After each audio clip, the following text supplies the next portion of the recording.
日本に来る前に日本の生活が厳しくて慣れるまで時間がかかるし、またいくら大変でも日本人と交流することで楽しく辛いことを乗り越えることができると思いましたが、実際に来日してから日本人と交流する機会が少なくて、日本人もあまり外国人と交流したいという気持ちがない感じますので、とても悲しいです。日本に来る前に日本人に対するイメージははっきり意見を言わないと思っていましたが、実際に日本の若者たちはそうでもないです。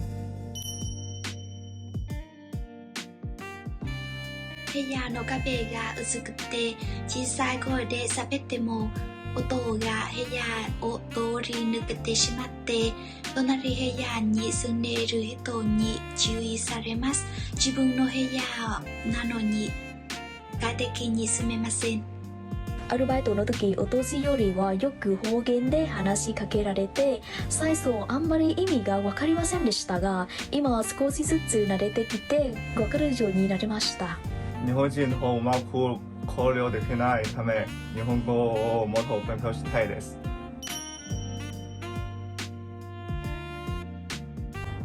綺麗にしすぎ、しかし今は理解するようになりました。冬でも半ズボンを着ている中学生や小学生がいます。スーパーに行くとき、時々日本人は無表情で外国人をじっと見ます。悪気がないかもしれませんが、こちらとしては気分のいいものではありませんので、やめてほしいです。半日後に新品の自転車を買いましたが、ある日自転車が盗まれて古い自転車を残していきました。プロさんにカメラチェックのお願いをしたら、犯人は日本人だと分かりました。来日の最初は料理の店に外国人向けの説明が少ないので、メニューの翻訳文を外国語で書いてほしいです。店に入るときどんな商品があるのかを見るつもりでしたが、店員さんがいつもすぐにそばに来て丁寧に説明してくれました。その後、もし買い物せずに店を出て、とても申し訳ない気持ちを感じしています。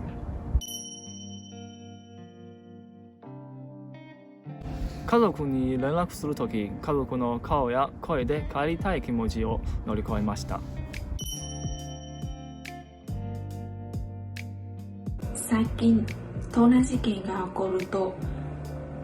インターネットなどで、またベトナム人か、絶対ベトナム人がした、などのコメントが見られ、それを見て悲しくてしょうがない気持ちになります。ベトナム人を信用する日本人が少なくなる気がします。ベトナム人に対する偏見を持ってほしくないです。同じマンションに住んでいる日本人とすれ違っ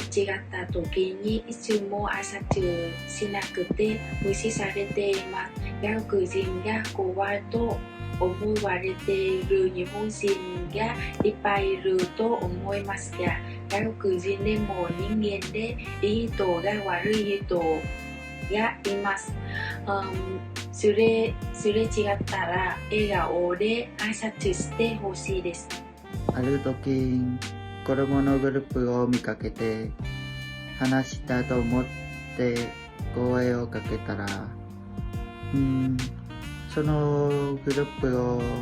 引率した先生が子供たちに向かって、外国人と喋らないでと注意しました。子供が大好きですが、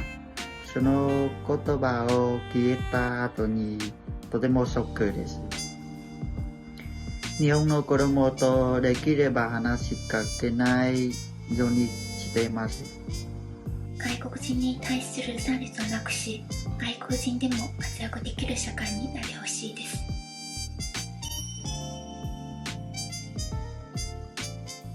外国人は日本で生活や仕事をするとき、